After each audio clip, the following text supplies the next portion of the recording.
مجھے ان طلسمات کے بارے میں مکمل تفصیلات کے بارے میں علم نہیں ہے، اور نہ ہی میں نے ان کے بارے میں سامری جادوگر کی روح سے کبھی کھل کر بات کی تھی۔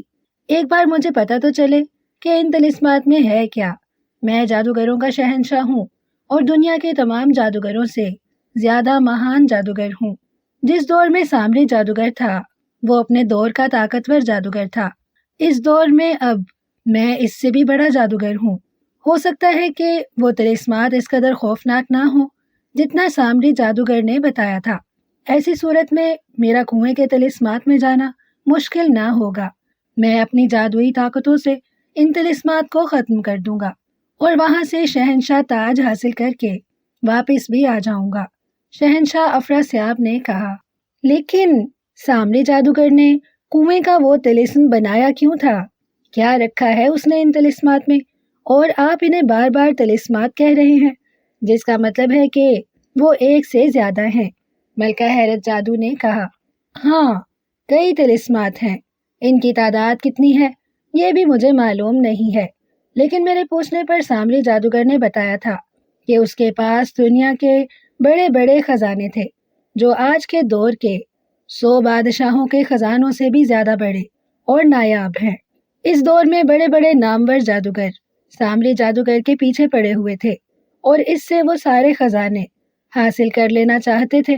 اس لیے سامری جادوگر نے وہ سارے خزانے طلسمات میں چھپا دیے، اور ان سارے طلسمات میں جانے کا ایک راستہ وہ پراسرار کنواں بنایا جو کسی ایک جگہ نہیں رکتا تھا اور ایک جگہ سے غائب ہو کر لمحوں میں دوسری جگہ پہنچ جاتا تھا، دوسری جگہ سے تیسری جگہ، اور پھر اسی طرح وہ جگہ بدلتا رہتا تھا، اور اب بھی یہ سلسلہ جاری ہے۔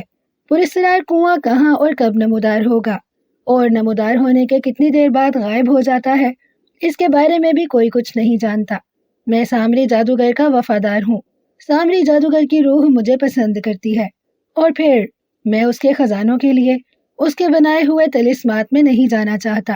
مجھے تو وہ شہنشاہ تاج چاہیے جو اس پراسرار کنویں میں گر کر اس کے طلسمات میں پہنچ گیا ہے۔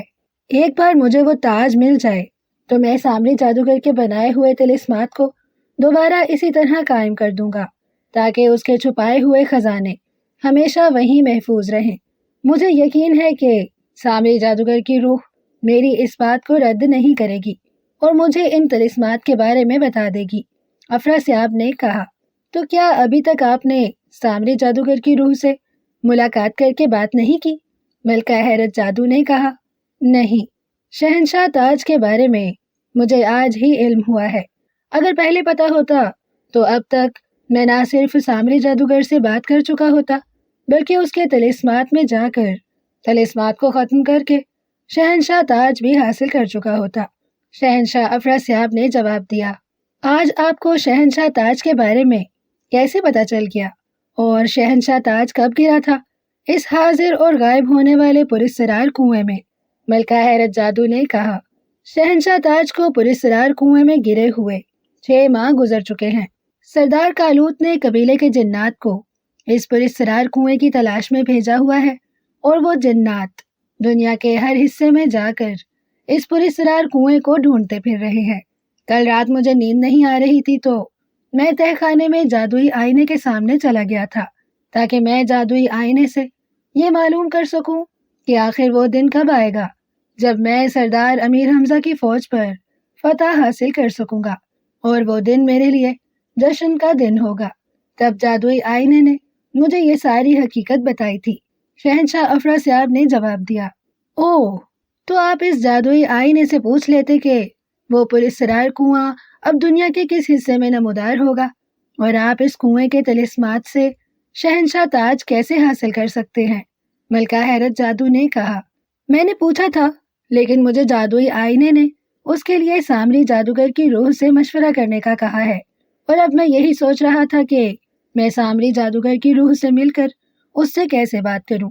پراسرار کنویں کے طلسمات میں اب کا صدیوں پرانا خزانہ موجود ہے، اور سامری جادوگر کی روح اب بھی نہیں چاہے گی کہ کوئی اس کے بنائے ہوئے طلسمات میں جائے اور اس کے خزانوں کو دیکھے۔ میں نے اگر اس سے بات کی اور اس نے انکار کر دیا تو؟ شہنشاہ افراسیاب نے کہا۔ اوہ، تو آپ اس لیے افسردہ اور پریشان ہیں کہ کہیں سامری جادوگر آپ کو طلسمات میں جانے سے منع نہ کر دے۔ ملکہ حیرت جادو نے کہا، ہاں، ایسا ہوا تو میرا وہ خواب کہ میں شہنشاہ تاج حاصل کر کے کالوت جنات کے قبیلے کا سردار بن سکوں اور ان جنات کو اپنا غلام بنا کر انہیں اپنی فوج میں شامل کر سکوں اور ان کے ذریعے سردار امیر حمزہ اور اس کی فوج کو شکست دے سکوں۔ شہنشاہ افراسیاب نے کہا، آپ ایک بار سامری جادوگر کی روح سے مل کر تو دیکھیں۔ آپ اس کے خزانوں کے لیے نہیں بلکہ غلطی سے گرے ہوئے کالوت جن کے شہنشاہ تاج کے لیے جانا چاہتے ہیں۔ سامری جادوگر کی روح کو بھلا اس تاج سے کیا دلچسپی ہو سکتی ہے؟ ہو سکتا ہے کہ وہ آپ کو پراسرار کنویں کے بارے میں بتا دے کہ وہ اس بار کب اور کہاں ظاہر ہوگا اور آپ اس کنویں سے کیسے اس کے طلسمات میں جا سکتے ہیں۔ یہ بھی ممکن ہے کہ شہنشاہ تاج طلسمات میں جانے کی بجائے کنویں میں ہی پڑا ہوا ہو۔ آپ نے بس وہ تاج حاصل کرنا ہے۔ ہو سکتا ہے سامری جادوگر کی روح آپ کی بات مان جائے اور آپ کا کام آسان ہو جائے۔ اس طرح پریشان اور افسردہ ہو کر بیٹھنے کی بجائے آپ کو ایک بار سامری جادوگر کی روح سے جا کر مل لینا چاہیے۔ ملکہ حیرت جادو نے کہا، ہاں، تم ٹھیک کہہ رہی ہو، مجھے واقعی ایک بار سامری جادوگر کی روح سے مل لینا چاہیے۔ زیادہ سے زیادہ وہ انکار کر دے گی، لیکن یہ بھی ممکن ہے کہ وہ خود اپنے طلسمات میں جھانک کر دیکھ لے کہ شہنشاہ تاج کہاں ہے، اور ہو سکتا ہے کہ مجھے وہ تاج حاصل کرنے کی اجازت دے دے۔ شہنشاہ افراسیاب نے کہا، تو پھر آپ آج بلکہ ابھی جا کر سامری جادوگر کی روح سے ملاقات کریں۔ نہ جانے کیوں مجھے وہ تاج آپ کے سر پر سجا ہوا دکھائی دے رہا ہے۔ مجھے ایسا لگ رہا ہے جیسے وہ تاج میں خود اپنے ہاتھوں سے آپ کے سر پر سجا رہی ہوں، اور اس تاج کے پہنتے ہی آپ طلسم ہوش ربا کے ساتھ ساتھ جنات کی دنیا کے بھی شہنشاہ بن گئے ہیں اور آپ کی طاقتوں میں ہزاروں گنا اضافہ ہو گیا ہے۔ ملکہ حیرت جادو نے کہا تو شہنشاہ افراسیاب ہنس پڑا۔ آپ کی زبان مبارک ہو ملکہ حیرت جادو، اگر ایسا ہوا تو سمجھ لو میں صرف طلسم ہوش ربا اور کالوت جنات قبیلے کا ہی نہیں بلکہ ساری دنیا کا شہنشاہ بن جاؤں گا، اور ظاہر ہے آپ میرے ساتھ پوری دنیا کی ملکہ ہوں گی۔ شہنشاہ افراسیاب نے کہا، تو پھر آپ جائیں اور ایک بار سامری جادوگر کی روح سے مل آئیں۔ آپ کہیں تو میں آپ کے ساتھ چلتی ہوں۔ میں بھی سامری جادوگر کی روح سے آپ کے لیے سفارش کروں گی۔ سامری جادوگر کی روح آپ کے ساتھ ساتھ مجھے بھی پسند کرتی ہے، ہو سکتا ہے کہ وہ مجھے انکار نہ کرے۔ ملکہ حیرت جادو نے کہا، ہاں، یہ ٹھیک ہے، سامری جادوگر کی روح مجھے تو انکار کر سکتی ہے، لیکن وہ تمہیں اپنی بیٹی مانتا ہے اور اس نے آپ کی ایک بات بھی آج تک نہیں ٹالی۔ مجھے یقین ہے کہ میری بجائے اگر اس سے آپ بات کریں تو وہ آپ کی بات مان لے گی۔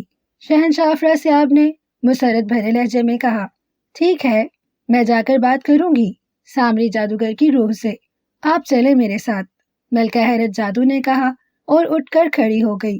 اسے اٹھتا دیکھ کر شہنشاہ افراسیاب بھی اٹھ کر کھڑا ہو گیا۔ ملکہ حیرت جادو نے آگے بڑھ کر شہنشاہ افراسیاب کا ہاتھ پکڑ لیا۔ ہم سامری جادوگر کی روح کے معبد میں جانا چاہتے ہیں، شہنشاہ افراسیاب نے کہا۔ اسی لمحے روشنی سی چمکی اور وہ دونوں شاہی کمرے سے غائب ہو گئے۔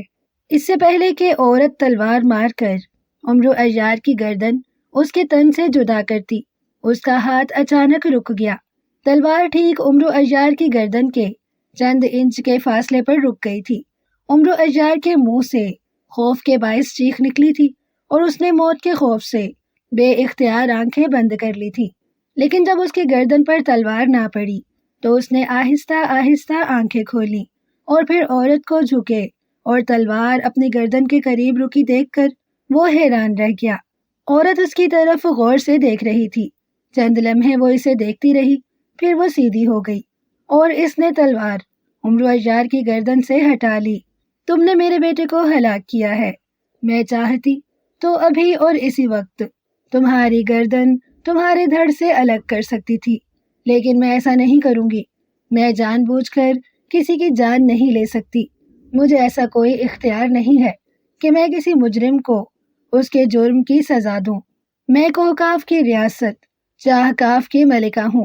تم نے جو جرم کیا ہے وہ ناقابل معافی جرم ہے جس کی سزا تمہیں ضرور ملے گی، لیکن یہ سزا یہاں نہیں، میں تمہیں اپنی ریاست میں لے جا کر دوں گی، اپنی رعایا کے سامنے۔ میں اپنی رعایا کے سامنے تمہارا مقدمہ رکھوں گی اور اس بات کا فیصلہ اپنی رعایا پر چھوڑ دوں گی کہ تمہیں شہزادہ ماگان کی ہلاکت کی کیا سزا دی جائے، تمہیں ہمیشہ کے لیے ریاست کے زندان میں قید کیا جائے یا پھر تمہیں موت کی سزا دی جائے۔ تمہیں موت کی سزا کیسے دی جائے اس کا فیصلہ بھی میری ریاست کے جنات اور پریاں کریں گی، اس لیے میں تمہیں اپنے ساتھ چاہ کاف میں لے جاؤں گی۔ بوڑھی عورت نے کہا، اور اس کی بات سن کر عمرو اشجار چونک پڑا کہ وہ کوہکاف کی ریاست چاہ کاف کی ملکہ ہے، اور اس نے جسے ناک سمجھ کر ہلاک کیا ہے وہ اس کا بیٹا شہزادہ ماگان تھا۔ میں نے آپ کے بیٹے کو جان بوجھ کر ہلاک نہیں کیا ہے ملکہ عالیہ۔ میں عمرو اشجار نے ہکلاتے ہوئے کہا، میرا بیٹا ہلاک ہوا ہے، یہ جرم تو تم نے کیا ہے۔ اب تم نے یہ جرم جان بوجھ کر کیا ہے یا انجانے میں، میری نظر میں بہرحال تم مجرم ہو، اور مجرموں کو ہر حال میں سزا دی جاتی ہے، ملکہ پری نے غصیلے لہجے میں کہا۔ اس سے پہلے کہ عمرو اشجار اس سے کچھ کہتا، ملکہ پری نے ہاتھ میں پکڑی ہوئی تلوار ہوا میں اچھال دی، ایک چھپاکا ہوا اور تلوار ہوا میں اچھلتے ہی غائب ہو گئی۔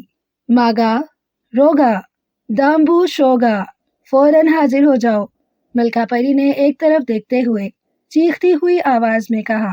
اسی لمحے یکے بعد 4 بار دھماکے ہوئے اور عمرو اشجار نے وہاں 4 سرخ رنگ کے جنوں کو ظاہر ہوتے دیکھا۔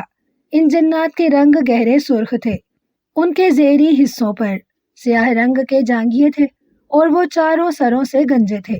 ان جنات کے ہاتھوں میں نیزے تھے اور ان کی بڑی بڑی اور گھنی مونچھیں تھیں جو ان کے چہروں پر پھیلی ہوئی تھیں۔ چاروں جنات بے حد ڈراؤنے اور خوفناک تھے۔ ظاہر ہوتے ہی انہوں نے ملکہ پری کو نہایت مؤدبانہ انداز میں سلام کیا۔ یہ آدم زاد مجرم ہے، اس نے ہمارے بیٹے شہزادہ ماگان کو تیر مار کر ہلاک کیا ہے، وہ دیکھو ہمارے بیٹے کی لاش، ملکہ پری نے رندھی ہوئی آواز میں کہا۔ تو چاروں جن بری طرح سے چونک پڑے، انہوں نے پلٹ کر دیوار کے پاس پڑی ہوئی شہزادے کی لاش دیکھی تو ان کے چہرے غصے سے بری طرح سے بگڑ گئے۔ اس آدم زاد کو ہمارے حوالے کر دیں ملکہ عالیہ، اس نے ہمارے شہزادے کو ہلاک کیا ہے، ہم ابھی اور اسی وقت اس کے ٹکڑے اڑا دیتے ہیں۔ ان جنات نے گرجتے ہوئے کہا، نہیں، میں چاہتی تو میں بھی اسے اسی وقت ہلاک کر سکتی تھی، لیکن اگر میں اسے یہاں ہلاک کر دوں گی تو یہ انصاف نہیں ہوگا۔ اس نے ہمارے بیٹے اور چاہ کاف کے ولی عہد کو ہلاک کیا ہے، اس لیے یہ جتنا ہمارا مجرم ہے اتنا ہی بڑا یہ ہماری ریاست کا بھی مجرم ہے، اس لیے ہم نے اسے زندہ چھوڑ دیا ہے۔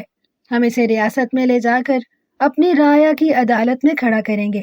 شہزادہ ماگان کی ہلاکت کے بدلے مجھے اس کے ساتھ کیا سلوک کرنا ہے، اس کا فیصلہ رعایا کرے گی۔ اگر رعایا چاہے گی تو اسے اسی وقت ہلاک کر دیا جائے گا، ورنہ اسے ہمیشہ ہمیشہ کے لیے پاتال کے زندان میں قید کر دیا جائے گا۔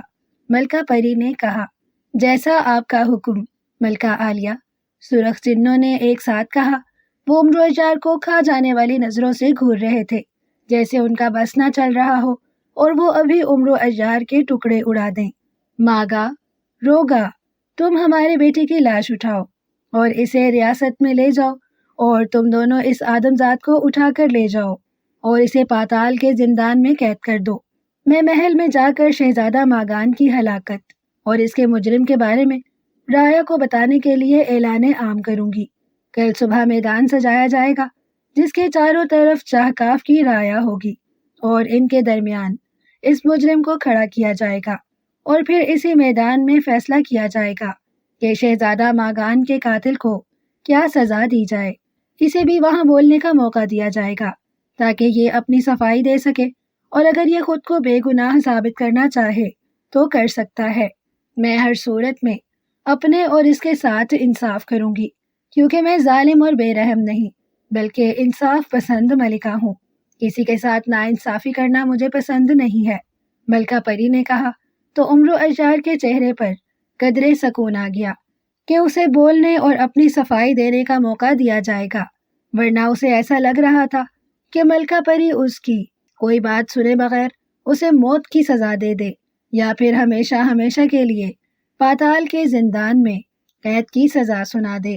جو حکم ملکہ عالیہ، چاروں جنات نے ایک ساتھ کہا، اور پھر 2 جنات شہزادہ ماگان کی لاش کی طرف بڑھ گئے، جبکہ 2 جنات عمرو اجار کی طرف آ گئے۔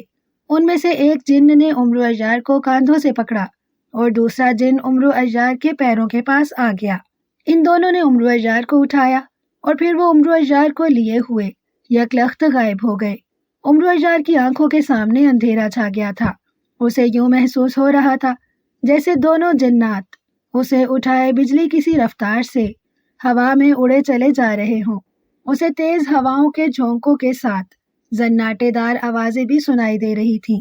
کافی دیر تک وہ خود کو ان جنات کے ساتھ ہوا میں اڑتا ہوا محسوس کرتا رہا، پھر اسے یوں لگا جیسے جنات کے اڑنے کی رفتار کم ہو گئی ہو اور وہ اسے اٹھائے بلندی سے نیچے کی طرف جا رہے ہوں۔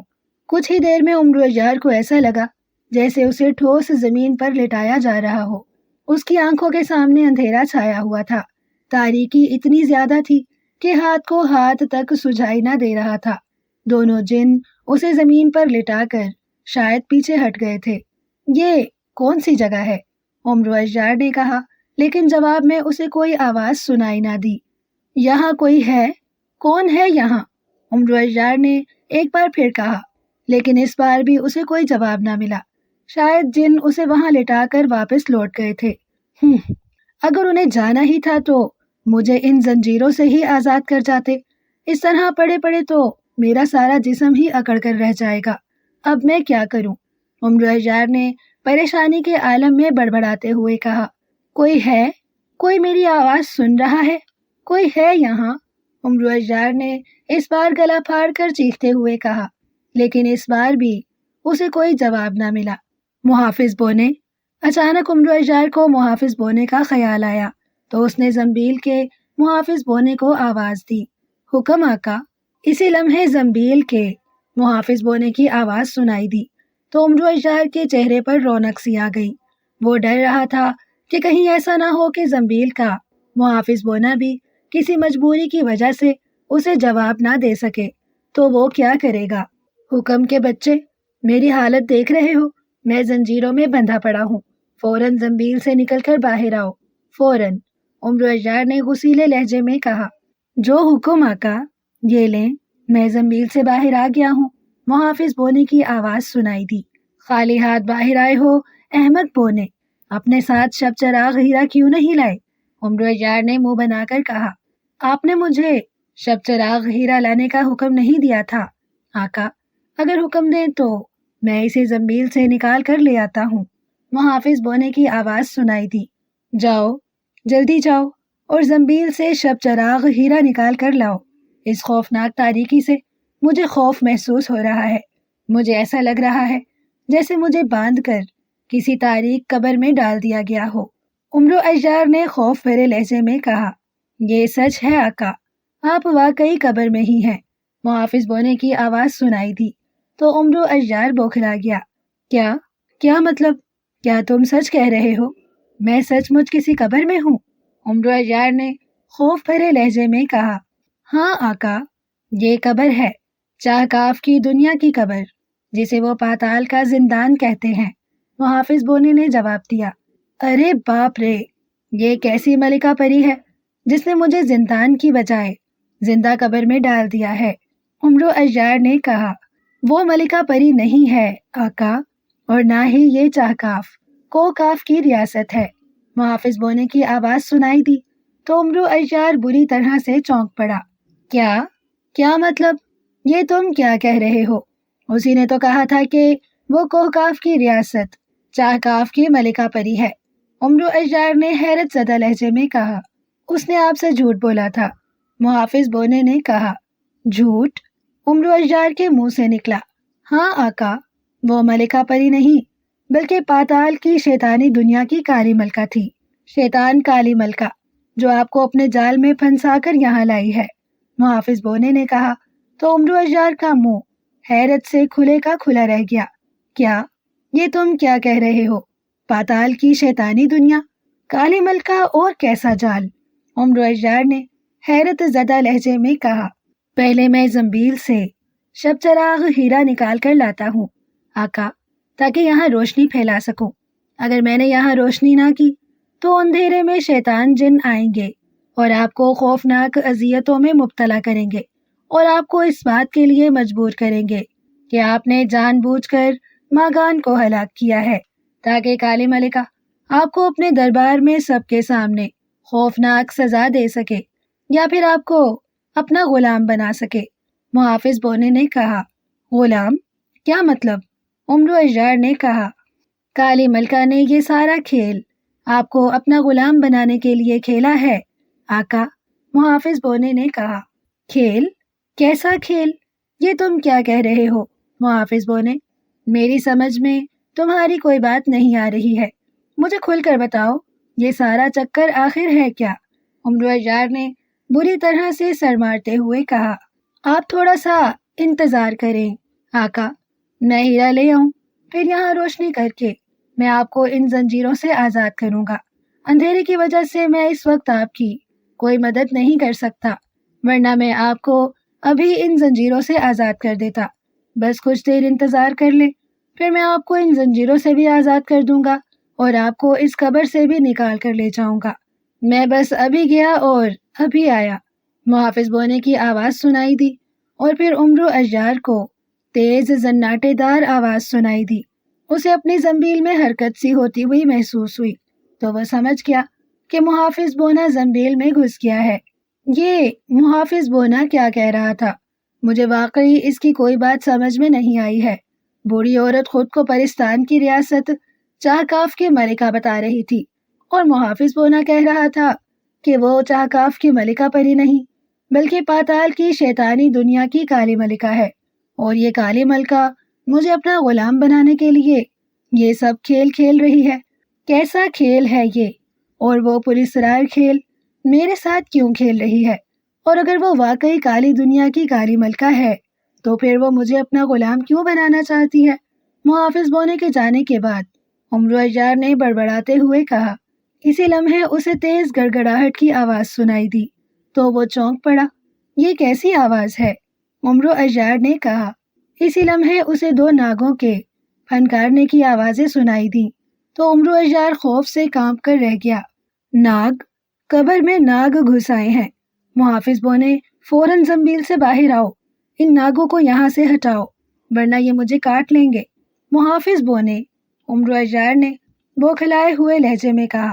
اسی لمحے اسے یوں محسوس ہوا جیسے ایک بڑا سا ناگ رینگتا ہوا اس کے سینے پر چڑھ آیا ہو، اور پھر اچانک عمر اجدار کو تیز پھنکار کے ساتھ اپنے چہرے کے پاس گرم ہوا کا تیز جھونکا سا محسوس ہوا، جیسے ناگ اپنا منہ عمر اجدار کے چہرے کے سامنے لا کر پھنکارا ہو۔ اب تو عمر اجدار کی جیسے گگی بند گئی۔ ایک ناگ اس کے سینے پر آ گیا تھا، اور دوسرا ناگ عمر اجدار کو اپنی بغل میں زنبیل سے لپٹتا ہوا محسوس ہو رہا تھا۔ محافظ بونے، عمر اجدار نے بھینچی بھینچی آواز میں کہا، لیکن جواب میں محافظ بونے کی آواز سنائی نہ دی۔ تم اپنی مدد کے لیے جس محافظ بونے کو پکار رہے ہو وہ اب تمہارے تھیلے سے باہر نہیں آئے گا۔ باتارا تمہارے تھیلے سے لپٹ گیا ہے، اور اس نے تمہارے تھیلے کا منہ بند کر دیا ہے۔ اچانک عمر اجدار کو پھنکارتی ہوئی ایک انسانی آواز سنائی دی، تو عمر اجدار روح تک کانپ اٹھا۔ کیا مطلب؟ تم کون ہو؟ عمر اجدار نے خوف بھرے لہجے میں کہا۔ باتارا یہ ہم سے پوچھ رہا ہے کہ ہم کون ہیں؟ کیا ہم اسے اپنا روپ دکھا دیں؟ ایک انسانی آواز نے کسی اور سے مخاطب ہو کر کہا۔ نہیں، رہنے دو، یہ کمزور سا بوڑھا ہے، ہمیں دیکھ کر اس کی روح فنا ہو جائے گی۔ ملکہ عالیہ نے اسے ابھی زندہ رکھنے کا حکم دیا ہے، ایسا نہ ہو کہ ہمیں دیکھ کر خوف سے اس کا دل ہی رک جائے اور یہ ہلاک ہو جائے۔ دوسری انسانی آواز نے کہا۔ تو کیا ہم خود کو اس کے سامنے ظاہر نہ کریں؟ پہلی آواز نے کہا۔ نہیں، ملکہ عالیہ نے ہمیں اس کے سامنے ظاہر نہ ہونے کا حکم دیا ہے، اور ہم ملکہ عالیہ کا حکم کسی صورت میں بھی نہیں ٹال سکتے۔ دوسری آواز نے کہا، جسے پہلی آواز نے باتارا کہہ کر پکارا تھا۔ ٹھیک ہے، پھر یہاں اندھیرا ہی رہنے دو تاکہ ہم اسے نظر ہی نہ آ سکیں، پہلی آواز نے کہا۔ یہ تم کیا کہہ رہے ہو؟ آخر کون ہو تم؟ امرو اشجار نے خوف بھری مگر اونچی آواز میں کہا، فی الحال ہم تمہارے محافظ ہیں، لیکن ملکہ عالیہ نے حکم دیا ہے کہ ہم تمہاری موت بھی بن سکتے ہیں، اس لیے چپ چاپ پڑے رہو، پہلی آواز نے کہا۔ نہیں، میں چپ نہیں رہوں گا، مجھے بتاؤ تم کون ہو؟ اور اس قبر میں مجھے 2 ناگوں کے پھنکارنے کی آوازیں سنائی دے رہی ہیں، کہاں ہیں وہ ناگ؟ امرو اشجار نے غصیلے لہجے میں کہا، ہم ہی ہیں وہ ناگ جو تم سے باتیں کر رہے ہیں، میں تمہارے سینے پر سوار ہوں، میرا نام ہومار ہے، اور جس ناگ نے تمہارے تھیلے سے لپٹ کر اس کا منہ بند کیا ہے اس کا نام باتارا ہے۔ وہی آواز سنائی دی، اور یہ سن کر امرو اشجار کو واقعی اپنی رگوں میں خون جمتا ہوا محسوس ہوا کہ اس کے سینے پر موجود ناگ اس سے انسانی آواز میں باتیں کر رہا ہے، اور ایک ناگ نے اس کی زنبیل کا منہ بند کر دیا ہے تاکہ اس میں سے محافظ بونا باہر نکل کر اس کی مدد نہ کر سکے۔ للل، لیکن تم میرے سینے پر کیوں سوار ہو؟ اور دوسرے ناگ نے میرے تھیلے کا منہ کیوں بند کیا ہے؟ امرو اشجار نے خوف بھرے لہجے میں کہا، تاکہ تم اٹھنے کی کوشش نہ کر سکو، اس لیے میں تمہارے سینے پر سوار ہوا ہوں، اور دوسرا ناگ تمہارے تھیلے سے اس لیے لپٹا ہے کہ تم اپنی مدد کے لیے اپنے اس طلسماتی تھیلے کا استعمال نہ کر سکو۔ ناگ نے جواب دیا، لیکن میں تو زنجیروں سے بندھا ہوا ہوں، پھر میں اپنا تھیلا کیسے استعمال کر سکتا ہوں؟ اور میرا وہ تھیلا عام سا تھیلا ہے، یہ طلسماتی نہیں ہے۔ امرو اشجار نے کہا، ہم تمہارے اس تھیلے کے بارے میں جانتے ہیں۔ اس ناگ نے غصیلے لہجے میں کہا، ککک، کیا جانتے ہو؟ امرو اشجار نے کہا، سب کچھ جانتے ہیں، اب تم چپ رہو، اب اگر تم بولے تو میں تمہیں کاٹ لوں گا، اور میرے منہ میں جتنا زہر موجود ہے وہ میں تمہارے جسم میں منتقل کر دوں گا، تم ایک لمحے میں ہلاک ہو جاؤ گے، اور مرنے کے بعد تمہارا جسم اسی حالت میں گل سڑ جائے گا۔ ناگ نے کہا تو امرو اشجار کے چہرے پر خوف لہرانے لگا، لیکن تم چاہتے کیا ہو؟ امرو اشجار نے خوف کے عالم میں کہا، ہم نہیں، پاتال کی کالی ملکہ تم سے کچھ چاہتی ہے، اسی کے حکم سے تمہیں یہاں لایا گیا ہے، اور اسی نے ہمیں تم پر مسلط کیا ہے۔ باتارا ناگ نے کہا، کیا چاہتی ہے کالی ملکہ، اور وہ ہے کہاں؟ امرو اشجار نے اسی انداز میں کہا، وہ اپنے کالے محل میں ہے، تم فکر نہ کرو، ابھی تھوڑی دیر میں کالی ملکہ کے غلام موت بن کر تمہارے سامنے آئیں گے، وہ تمہیں سب کچھ بتا دیں گے کہ کالی ملکہ تم سے کیا چاہتی ہے اور تمہیں یہاں کیوں لایا گیا ہے۔ باتارا ناگ نے کہا، کون ہے وہ غلام؟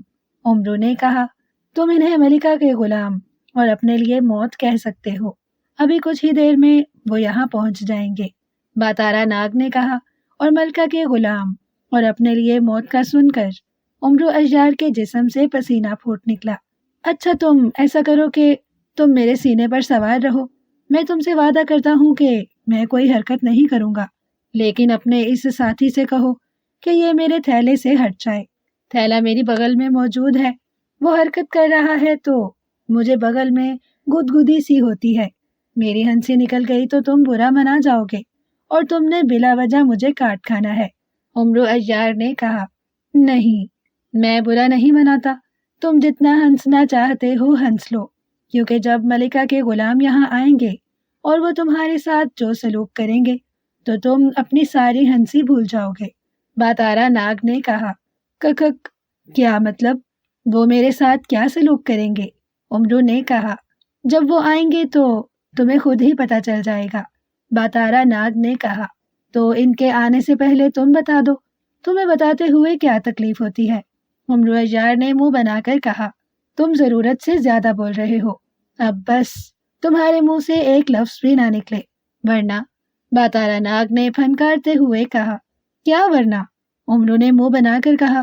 اسی لمحے اس کے منہ سے زوردار چیخ نکل گئی، اسے یوں محسوس ہوا تھا جیسے ناگ نے اس کے منہ کے پاس آ کر زوردار پھنکار ماری ہو۔ ناگ کے منہ سے نکلنے والی پھنکار میں اس قدر گرمی تھی کہ امرو اشجار کو اپنا چہرہ جھلستا ہوا محسوس ہوا تھا۔ ابھی تو میں نے صرف پھنکار ماری ہے، اگر میں اپنا زہر تم پر اگل دیتا تو تمہارا چہرہ جل کر راکھ بن جاتا۔ اب خاموش رہنا ورنہ، باتارا ناگ نے پھنکارتی ہوئی آواز میں کہا۔ تو امرو نے یوں ہونٹ بھینچ لیے جیسے اس نے اب واقعی نہ بولنے کی قسم کھا لی ہو۔ اس کا چہرہ ابھی تک جل رہا تھا، آنکھوں میں مرچیں بھری ہوئی معلوم ہو رہی تھی۔ اسے اس قدر تکلیف محسوس ہو رہی تھی کہ اس کا دل چاہ رہا تھا کہ وہ زور زور سے چیخنا شروع کر دے، لیکن باتارا کی اس خوفناک پھنکار نے اس کی چیخیں اس کے حلق میں ہی گھونٹ دی تھی، اس لیے وہ دانتوں پر دانت دبا کر اس تکلیف کو برداشت کر رہا تھا۔ ابھی تھوڑی ہی دیر گزری ہوگی کہ اچانک کھٹکے کی آواز سنائی دی، تو امرو نے دائیں طرف سر گھمایا۔ اسی لمحے اس نے دیوار میں سے ایک بونے آدمی کے سائے کو باہر نکلتے دیکھا۔ اس سائے کے پیچھے ایک اور سایہ تھا، وہ بھی بونا تھا۔ دونوں بونے سائے اس کے قریب آ کر کھڑے ہو گئے۔ ان دونوں نے سیاہ رنگ کے لبادِ نما لباس پہنے ہوئے تھے، اس لیے وہ تاریکی کا ہی جزو دکھائی دے رہے تھے، نہ ان کے ہاتھ پاؤں دکھائی دے رہے تھے اور نہ ہی ان کے چہرے۔ تو یہ ہے امرو عیار۔ اچانک ایک چیختی ہوئی تیز آواز ابھری تو امرو عیار لرز کر رہ گیا۔ یہ آواز بلا شبہ بے حد خوفناک اور کریہ تھی۔ امرو عیار کو چیختی ہوئی آواز اپنے کانوں میں گھستی اور کانوں کے پردے پھاڑتی ہوئی محسوس ہو رہی تھی۔ ہاں مگالو، یہی ہے امرو عیار، امرو عیار کے سینے پر موجود باتارا ناگ نے کہا۔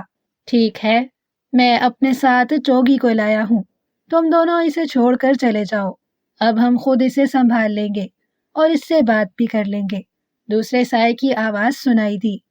ٹھیک ہے، باتارا ناگ کی آواز آئی اور امرو عیار نے ناگ کو اپنے سینے پر رینگتے اور نیچے اترتے محسوس کیا تو اس کا رکا ہوا سانس جیسے بحال ہو گیا۔ امرو عیار کی زنبیل سے لپٹا ہوا ناگ بھی اپنے بل کھول رہا تھا۔ چند لمحوں میں دونوں ناگ پھنکارتے ہوئے امرو عیار کی ٹانگوں کی طرف چلے گئے اور پھر ان کی پھنکاریں دور ہوتی چلی گئیں۔ ان دونوں ناگوں کے جانے کے بعد امرو عیار نے سوچا کہ اب زنبیل سے محافظ بونا شب چراغ ہیرا لے کر نکلے گا اور یہاں ہر طرف تیز روشنی پھیل جائے گی۔ روشنی ہوتے ہی یہ دونوں بونے سائے جو شیطانی سائے معلوم ہو رہے ہیں یہاں سے غائب ہو جائیں گے اور پھر وہ محافظ بونے کے ساتھ اس قبر سے نکل جائے گا۔ محافظ بونے، جلدی نکلو زنبیل سے، مجھے اس اندھیرے سے خوف آ رہا ہے۔ جب کافی دیر گزر گئی اور محافظ بونا زنبیل سے شب چراغ ہیرا لے کر باہر نہ آیا تو امرو عیار نے چیخ کر اسے آواز دی، لیکن جواب میں محافظ بونے کی آواز سنائی نہ دی۔ محافظ بونے کہاں مر گئے ہو تم؟ کیا تم بہرے ہو گئے ہو؟ میں چیخ چیخ کر تمہیں پکار رہا ہوں اور تم میری بات کا جواب ہی نہیں دے رہے۔ محافظ بونے، امرو عیار نے زور زور سے چیختے ہوئے کہا، لیکن پھر جواب ندارد۔ تم اپنے جس محافظ بونے کو پکار رہے ہو اس تک تمہاری آواز پہنچ ہی نہیں رہی ہے۔ امرو عیار، اچانک ایک بونے سائے نے امرو عیار سے مخاطب ہو کر کہا۔ کیا مطلب؟ یہ تم کیا کہہ رہے ہو؟ امرو عیار نے بوکھلا کر کہا، تمہارا یہ طلسماتی تھیلا ہماری موجودگی میں ناکارہ ہو چکا ہے۔ جب تک ہم یہاں ہیں اس وقت تک اس تھیلے سے نہ تو روشنی کی کوئی طاقت نکل کر تمہاری کوئی مدد کر سکتی ہے اور نہ تم اس تھیلے سے اپنی مدد کے لیے کچھ نکال سکتے ہو۔ دوسرے بونے سائے نے کہا۔ کیا مطلب؟ کیا تم شیطان ہو؟ امرو عیار نے اسی انداز میں کہا۔ شیطان نہیں، ہم تو شیطانوں کے بھی باپ ہیں، ایسے شیطان جن سے روشنی کی طاقتیں دور رہنا پسند کرتی ہیں، پہلے بونے سائے نے کہا، جسے باتارا ناگ نے مگالو کہہ کر پکارا تھا۔ تم دونوں کیا چاہتے ہو؟ امرو عیار نے ہمت کر کے کہا۔ اس کے چہرے پر غصے اور تشویش لہرانے لگی تھی کہ وہ شیطانوں کی قید میں ہے۔ ہمارے سامنے اقرار کرو کہ تم کالی ملکہ کے غلام ہو اور وہ تمہیں جو بھی کام کرنے کا حکم دے گی تم اس کا ہر حکم پورا کرو گے۔ مگالو کے دوسرے ساتھی چوگی نے کہا۔ کیا مطلب؟ میں کالی ملکہ کا غلام کیسے ہو سکتا ہوں؟ اور مجھے کیا ضرورت ہے کہ وہ مجھے حکم دے اور میں اس کا ہر حکم مانوں؟ امرو عیار نے منہ بنا کر کہا، اگر تم نے ہماری بات نہ مانی تو پھر ہم تمہارا بھیانک حشر کریں گے۔ مگالو نے کہا، کیوں؟ میرا کیا قصور ہے جو تم میرا بھیانک حشر کرو گے؟ کہاں ہے تمہاری کالی ملکہ؟ بلاؤ اسے، میں اس سے بات کرنا چاہتا ہوں۔ وہ مجھے دھوکے سے یہاں لائی ہے۔ میں نے جس ناگ کو ہلاک کیا تھا، مجھے معلوم ہو گیا ہے کہ وہ اس کا بیٹا نہیں تھا۔ اس نے مجھے اپنے جال میں پھنسایا ہے۔ بلاؤ اسے، ابھی اور اسی وقت بلاؤ۔ عمرو عیار نے غصیلے لہجے میں کہا۔ وہ یہاں نہیں آئے گی، بلکہ تمہیں اس کے پاس جانا پڑے گا، چوگی نے کرخت لہجے میں کہا۔ ٹھیک ہے، مجھے اس کے پاس لے چلو، عمرو عیار نے فوراً حامی بھرتے ہوئے کہا۔ ایسے نہیں، پہلے تمہیں ہمارے سامنے اقرار کرنا پڑے گا کہ تم کالی ملکہ کے غلام بن کر رہو گے، اور وہ تمہیں جو بھی حکم دے گی تم اس کا ہر حکم مانو گے۔ مگالو نے پہلے والے الفاظ دہراتے ہوئے کہا۔ اس کے لہجے میں بے پناہ سختی تھی۔ نہیں، میں اس بات کا اقرار نہیں کروں گا۔ میں آزاد انسان ہوں، میں کسی کا غلام بن کر نہیں رہ سکتا ہوں، عمرو عیار نے غصیلے لہجے میں کہا۔ تمہیں کالی ملکہ کا غلام بننا ہی پڑے گا، عمرو عیار، چوگی نے چیخ کر کہا۔ کیوں؟ زبردستی ہے کیا؟ عمرو عیار نے اسی انداز میں کہا۔ ہاں، زبردستی ہی سمجھو۔ اگر تم نے ہمارے سامنے اس بات کا اعلان نہ کیا کہ تم کالی ملکہ کے غلام ہو اور اس کے ہر حکم کے پابند ہو، تو ہم تمہارا بھیانک حشر کریں گے، تمہیں طرح طرح کے عذاب اور شدید ترین اذیتیں دیں گے جس کا تم تصور بھی نہیں کر سکتے۔ مگالو نے گراہٹ بھرے لہجے میں کہا۔ مجھے ایسا کوئی تصور کرنے کا شوق بھی نہیں ہے، عمرو عیار نے منہ بنا کر کہا۔ تو کرو اقرار کہ تم کالی ملکہ کے غلام ہو، چوگی نے کہا۔ عمرو عیار نے کچھ کہنے کے لیے منہ کھولا، لیکن پھر اس نے کچھ سوچ کر ہونٹ بھینچ لیے، جیسے اس نے انہیں کسی بات کا جواب نہ دینے کی قسم کھا لی ہو۔ مجھے جواب دو، عمرو عیار، کیا تم کالی ملکہ کے غلام بنو گے یا نہیں؟ مگالو نے چیخ کر کہا، لیکن عمرو عیار نے اس کی بات کا کوئی جواب نہ دیا۔ تم خاموش کیوں ہو گئے ہو؟ بولو، جواب دو، چوگی نے بھی چیختے ہوئے کہا، لیکن عمرو عیار خاموش رہا۔ لگتا ہے یہ ایسے نہیں مانے گا، مگالو نے چند لمحے خاموش رہنے کے بعد غراتے ہوئے کہا۔ تو پھر ہم اپنا کام شروع کریں، چوگی نے کہا۔ ہاں، اس کے سوا کوئی چارہ نہیں ہے، ہمیں ہر حال میں اس سے اقرار کرانا ہے کہ یہ کالی ملکہ کا غلام ہے اور بس، مگالو نے کہا۔ ٹھیک ہے، تو پھر میں شروع کرتا ہوں، چوگی نے کہا۔ یہ تم کیا باتیں کر رہے ہو؟ کیا شروع کرنے لگے ہو تم؟ عمرو عیار جو خاموشی سے اس کی باتیں سن رہا تھا، اس نے تیز لہجے میں کہا۔ ان کی باتیں سن کر اسے نہ جانے کیوں بے پناہ خوف سا محسوس ہونے لگا تھا، جیسے وہ دونوں اس کے خلاف کوئی بھیانک منصوبہ بنا رہے ہوں۔ اب ہم تمہاری کوئی بات نہیں سنیں گے، اس قبر میں اب صرف تمہاری چیخیں گونجیں گی، اور وہ بھی ہولناک، انتہائی ہولناک چیخیں، مگالو نے کہا۔ اسی لمحے عمرو عیار نے ایک سائے کو اپنی طرف ہاتھ بڑھاتے دیکھا۔ ارے رے، کیا کر رہے ہو؟ رکو، رکو، میری بات سنو، عمرو عیار نے بوکھلائے ہوئے لہجے میں کہا، لیکن سائے نے اس کی بات کا کوئی جواب نہ دیا اور اس کے جسم پر بندھی ہوئی زنجیر کو چھوا اور ہاتھ پیچھے ہٹا لیا۔ اسے ہاتھ پیچھے ہٹاتے دیکھ کر عمرو عیار کو سکون آ گیا۔ اسی لمحے اس نے قبر میں سرخ رنگ کی روشنی پھیلتی دیکھی۔ سرخ روشنی؟ یہ سرخ روشنی کہاں سے آ رہی ہے؟ عمرو عیار نے حیرت بھرے لہجے میں کہا۔ اس نے سر اٹھا کر اپنے جسم کی طرف دیکھا اور پھر نہ چاہتے ہوئے بھی خوف سے اس کے منہ سے چیخ نکل گئی۔ اس نے جو سرخ روشنی دیکھی تھی وہ اس کے جسم پر بندھی ہوئی زنجیروں کی تھی، جو تیزی سے سرخ ہوتی جا رہی تھی، اور پھر عمرو عیار کو اپنا جسم بری طرح سے جلتا ہوا محسوس ہوا۔ اسے یوں محسوس ہونے لگا جیسے زنجیریں گرم ہو کر اس کے جسم میں گھستی چلی جا رہی ہوں۔ اس کے منہ سے نکلنے والی تیز چیخیں انتہائی تیز ہو گئیں۔ شہنشاہ افراسیاب اور ملکہ حیرت جادو ایک کنویں کی گہرائی میں موجود تھے۔ یہ انتہائی تاریک کنواں تھا۔ کنواں خشک اور صدیوں پرانا تھا۔ کنویں کے وسط میں ایک بڑا سا ستون بنا ہوا تھا جو اوپر سے کٹا ہوا تھا اور بے حد مستح تھا۔ ستون کے عین درمیان میں ایک انسانی کھوپڑی پڑی ہوئی تھی۔ اس کھوپڑی کا رنگ سیاہ تھا۔